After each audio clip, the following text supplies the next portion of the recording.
you can't buy back your youth. Imagine stumbling into a roadside bar just off Old Highway 61 and finding every wall plastered with portraits of your favorite countrified rebels, except each glossy 8x10 has a single detail scratched out: their real hair. Under the jukebox glow, you trace penciled-in replacements, suspect tufts, suspiciously dark brush strokes, cartoon-thick hairlines that refuse to obey gravity. It's a gallery of misplaced vanity, a timeline of surgical optimism gone sideways, and as the neon lights stutter like dying fireflies, you realize every strand tells a warning. Today, we're peeling back the cowboy hat curtain on 21 legends whose scalps became experimental canvases, and by the last chorus, you may never hear a rhinestone ballad the same way again. Our first exhibit is Billy Ray Cyrus, the mullet monarch who cracked pop culture in half with a single hip swing. His waterfall of hair sold millions of denim jackets and broke as many hearts. But recent red carpet zoom-ins reveal curious grids of density where nature usually thins. Crescent moons of stubble hide behind strategically swept bangs, making it look as though somebody tried to reseed his scalp with a shotgun full of grass seed.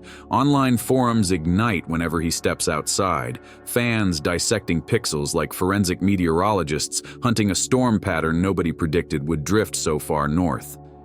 Sharing the pedestal is Kenny Rogers, the silver-bearded gambler who openly admitted to a few nips and tucks, yet never confirmed the scalp shuffle. Late career close-ups show a migrating front line drifting south like a runaway headline, individual grafts catching stadium lights the way sequins catch flashbulbs. The contrast between skin tone and follicle shadow is jarring, visual proof that even a poker-faced crooner can't bluff against time. Garth Brooks long trusted his black Stetson with hiding everything short of state secrets, but a Vegas residency demanded stage-to-ceiling LED walls, and the hat finally came off. What the audience saw was a teenage hairline sitting on a 50-something forehead, thick and eerily uniform, like astroturf rolled onto cracked soil. Dermatologists on TikTok paused the footage frame by frame, pointing out the straight-edge symmetry that natural follicles never follow. Country chat boards christened it the miracle carpet, while rival singers whispered fiber powder. Not to be outdone, Blake Shelton wandered into his 40s joking about thinning edges, then reappeared on primetime TV with follicles so orderly they could file taxes. Side-by-side frames from just 2 seasons apart show a ridge filling in like freshly poured asphalt, prompting theories ranging from stealth micrografts to top-secret serum. Travis Tritt spent the 90s slinging backflips of blonde curls thick enough to hide a roadie. Years of pyrotechnics singed the edges, and rumor claims he checked into a hush-hush Florida clinic one weekend. Post-op photos display ropes of fresh curls grafted over barren patches, forming a spaghetti map that stylists struggle to tame. Under 4K live streams, it looks oddly hypnotic. Dune grass fighting mainland wind. Alan Jackson, the gentleman balladeer, tried to sidestep scrutiny by never losing the hat, yet a single backstage selfie revealed patchy density and a scar that curves like a lazy river across the crown. Fans debate whether he's hiding a bad transplant or protecting childhood stitches, but the inconsistent texture keeps conspiracies alive. Hank Williams Jr. re-engineered his entire face after that brutal mountainside fall, so a pinch of scalp work seemed inevitable. When paparazzi finally snagged a clear hat-free photograph, what stunned them wasn't the battle scars. It was the patchy orchard of grafts planted across uneven terrain. Each plug reflected flashbulbs like shotgun pellets in moonlight, leaving concertgoers whispering that Bocephus traded rugged authenticity for a botanical experiment. Ronnie Millsap, more accustomed to dim lounge lighting, stepped under a brand new LED rig at the Opry and revealed a laser-straight edge so flat you could rest a spirit level on it. Engineers joked the line had a better signal than the venue's Wi-Fi, and archivists saved the photo as proof that even soul-drenched crooners can stumble into the uncanny valley. When Joe Diffie belted out pickup truck anthems, his sandy mop bounced like wheat in July. Fast forward to his final tours, and the bounce looked darker, stiffer, almost lacquered. One Nashville insider claimed he mixed synthetic fibers with transplanted plugs, creating topsoil too dense for scalp to breathe. The result? Patches grew at warp speed, while neighboring plots stayed barren, giving aerial shots the texture of quilted farmland. Meanwhile, Randy Travis, still battling for every syllable after his stroke, stepped onto an award show carpet with a freshly fortified fringe. Supporters cheered the comeback. Skeptics zoomed in on visible sutures by the temples. The clash between raw resilience and cosmetic camouflage turned his hairline into a lightning rod for debate. Toby Keith kept America guessing long before illness slowed his roll. Mid-tour selfies showed a frontal tuft as dense as stadium grass, each blade reflecting spotlights like chrome bumpers on a brand new rig. Barbers whispered high-density micrografts. The chatter peaked when a gust at a county fair lifted the tuft just enough to reveal grid patterns lurking beneath. Tickets sold faster after the leak. Apparently, mystery is better than merch. Across town, Dwight Yoakam, rarely photographed without his tilted Stetson, offered a fleeting backstage nod that showed neatly spaced sprouts framing an otherwise barren crown, a look more military than honky-tonk. John Michael Montgomery's lullaby-smooth ballads might rock you to sleep, but his revived hairline jolts you awake like a cymbal crash. A candid meet-and-greet photo showed dagger-sharp peaks above his temples, so precise that architects blushed. Sadly, density dipped behind those peaks, leaving a reflective moat that bounced light like water under floodlights. Enter Marty Stewart, whose halo of silver once radiated cosmic outlaw energy. Returning after a recording hiatus, that halo looked sculpted from midnight velvet, uniform, matte, and mysteriously flawless. High-resolution lenses exposed tiny insertion dots along the rim, and comment sections exploded with theories about between-tour FUE sessions executed in tour bus bathrooms. Clint Black seems to age in half speed, and his hairline behaves like it missed the memo entirely. No recession, no thinning, just follicles ranked straighter than a Marine parade. Hair surgeons on YouTube dissect screenshots, noting identical caliber and growth angle, an impossibility outside the operating theater. Trace Adkins pretended not to notice the whispers by keeping his trademark ponytail swinging, yet sideline photographers at a 2024 charity gig caught temples dusted with spray fibers. Under sweat and spotlight, the fibers clumped, revealing pale gaps beneath. A single freeze frame turned into viral GIF gold, proving gravity spares no glam trick. George Jones earned the nickname the Possum for darting in and out of trouble, and apparently his hair followed suit. In his 70s, he reappeared on stage with a crown darker than midnight coffee, follicles sprouting in regimented lines that curved toward his ears like crop circles. Long lens cameras caught the clash between jet black top and weathered silver sides. You could almost hear dye dripping off the high notes. Porter Wagner's Technicolor suits drowned distraction, but early VHS rehearsal tapes reveal cornrow plugs preceding the switch to full wigs. Sunlight ricochets off circular graft scars, a cadence as offbeat as a drum fill in 5/4 time. David Allan Coe's outlaw resume includes midnight rides and mysterious clinic visits. One leaked backstage shot shows checkerboard scarring along the donor zone, proof of early punch graft attempts. Under stage haze, the pattern resembles farmland seen from 30,000 feet, half harvested, half hopeful. Merle Haggard, usually private about vanity, stunned festival goers in the 2000s when an uneven fringe sprouted above his brow like off-season tumbleweed. Density fluctuated so wildly stagehands joked his hair had its own set list. Thick for the opener, sparse by encore. The saddest saga might belong to Johnny Paycheck, whose late-career nursing home footage shows a jet-black crown so opaque it absorbs fluorescent light. Fans argued dye, plugs, or both, yet the tragedy was watching a honky-tonk rebel feel pressured to lacquer his legend. Curious why so many icons gambled their reputations on scalp surgery. Rewind to the Wild West days of punch graft transplants. Surgeons carved 4mm plugs from the donor zone, cookie cutter circles better suited for gingerbread than follicles. Once replanted, they stood like picket fences, rigid and evenly spaced, birthing the notorious doll head vibe. Clinics promised miracles. What they delivered was follicular Frankenstein. Under stage lights, each plug cast a shadow, magnifying the error. Worse yet, the checkerboard scars behind the ears made buzz cuts impossible, so hats and hairspray became lifelong wardens.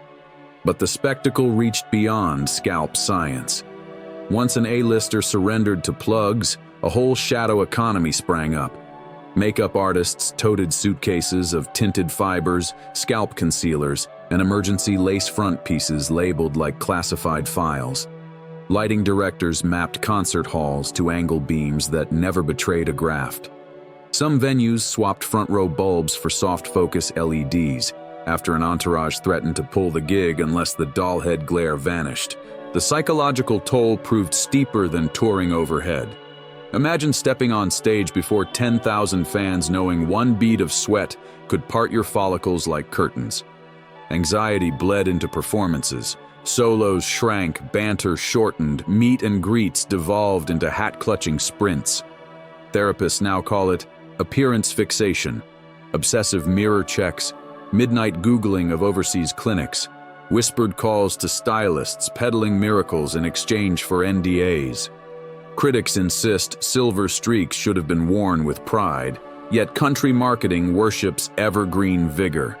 Managers hiss you can't age on camera, and labels schedule album covers only after swelling subsides.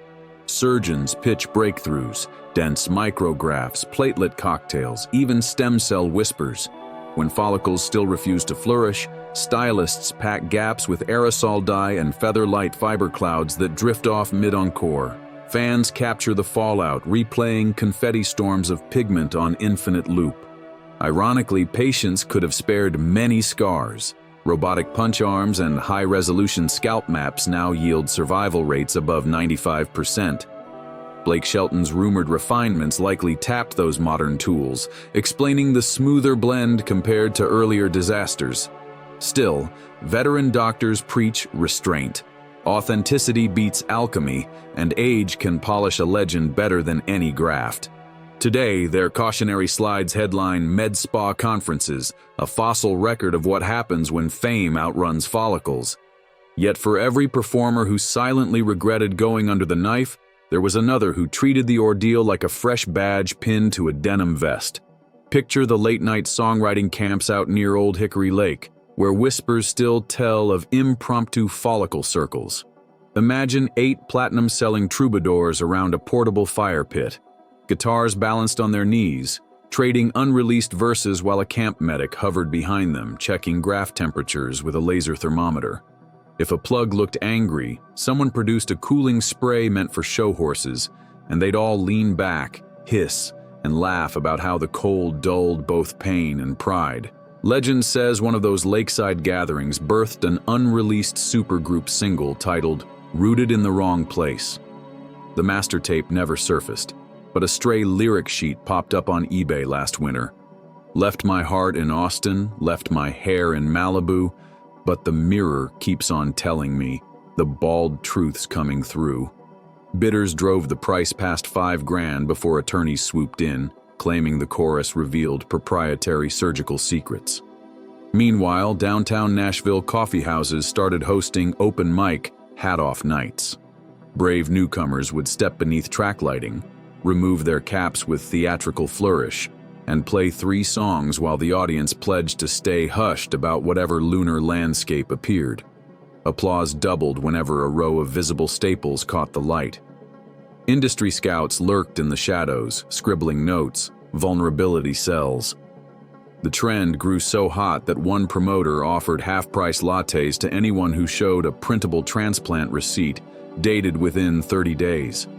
Down in Texas, the phenomenon spun stranger still. A touring barber set up shop inside a refurbished Airstream, advertising graft-friendly fades in dance hall parking lots. His FAQ promised clipper guards sterilized in tequila and trims around scar lines with the precision of a fiddle solo. Singers queued for hours, hats in hand, swapping horror stories and swapping set lists, proving misery loves company, and company loves royalties. Of course, not every tale ended in camaraderie. One songwriter stormed off mid-verse when a heckler yelled, "Plug puppet." The scuffle broke 2 stools, 3 strings, and the illusion that hair can't hijack harmony. Local deputies restored order just before dawn. The craze didn't stop at campfires and parking lots. Soon, 3-day hair honky-tonks sprang up, equal parts medical expo and county fair. Daylight hours featured panels on graft survival. Twilight brought merch tents selling foam scalps shaped like cornfields and lemonade served from jumbo plastic syringes labeled follicle fuel. Midnight belonged to the stroke of 12 reveal, when a mystery headliner whipped off his hat and spun beneath blinding strobes while a 40-foot close-up of his crown pulsed on LED screens. Cheers erupted when the hairline looked believable. An audible shiver swept the grounds when it didn't. One poor crooner felt a graft slip under the heat and watched, helpless, as a single blonde strand skateboarded down his cheek on live stream. Insurance firms scrambled, inventing clauses such as confetti fiber fallout and wind-induced plug loss. A Nashville startup released StrandScan, an app that tallied rumored graft counts and assigned authenticity scores. It climbed into Tennessee's top 10 downloads in a week.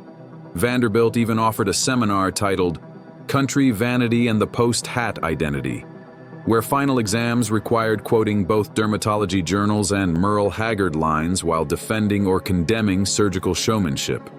Meanwhile, the Bare Root Brigade printed zines urging idols to flaunt scars like war medals. Some veterans complied, posting unfiltered selfies that showed stitch tracks glittering under dressing room bulbs. Others doubled down, arriving at dawn clinics for plasma-rich injections that promised camera-ready scalps by sound check. The tug-of-war climaxed during a nationally televised telethon when a bald co-host whipped out a magnifying glass and chased his suspiciously lush partner across the stage. Viewers donated millions. The network ordered a 12-episode spin-off called Follicle Follies, and social feeds exploded with freeze frames of terrified follicles. By late spring, the frenzy cooled. Hats returned as accessories rather than armor.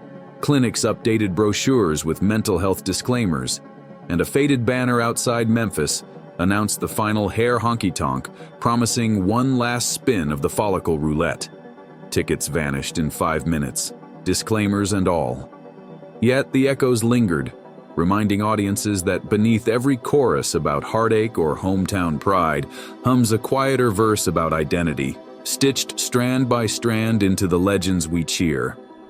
But the biggest takeaway from the entire follicle circus might be simpler than any seminar slide. The audience never really demanded flawless manes in the first place. Fans showed up for the crack of a Telecaster, the turn of a phrase, the raw ache that only a steel guitar can bottle. When surveyors finally asked concertgoers to rank what mattered most, hairline landed behind sound quality, ticket price, parking availability, and even the brand of barbecue sauce at the concession stand. In other words, what a performer carries in the heart still matters more than what sits on the head. Promoters eventually learned they could dim spotlights without dimming ticket sales, and stylists discovered they could save half the fiber budget if the singer just smiled a little wider. Acts who once paid 5-figure retainers for weekly touch-ups began funneling that cash into charity drives, studio time, or hiring extra fiddlers. The relief was audible. Suddenly guitars rang brighter, and audiences leaned in closer, no longer distracted by gloss coat illusions. Turns out, the sparkle never lived in keratin. It lived in unfiltered stories tumbling from busted radios on long, sleep-starved interstates for restless hearts everywhere. Think about the legends who never trimmed the truth. Willie letting the braids gray, Patsy singing through cigarette haze, Cash staring cameras down with nothing to hide. Their myths weren't grown in follicles but in cords wrung from weathered lungs and busted motel room dreams tonight. One Arkansas promoter soon found 3 headliners zipped inside space-age cocoons, platelet serum dripping into their scalps. He canceled the pyros. That audience had already seen enough science fiction. Sometimes, legend grows faster than hair. One last twist before the house lights fade. Rumor whispers that a Nashville museum quietly preserved a mason jar of early punch graft plugs, each labeled with the star who wore it. The exhibit stays locked in a climate-controlled archive, accessible only to researchers, but if they ever lift the velvet rope, you can bet we'll be first in line, boots on and cameras rolling. Until then, keep your roots honest, your playlists loud, and your curiosity sharper than any surgeon's blade. We'll meet you down the road next week again. Stay curious.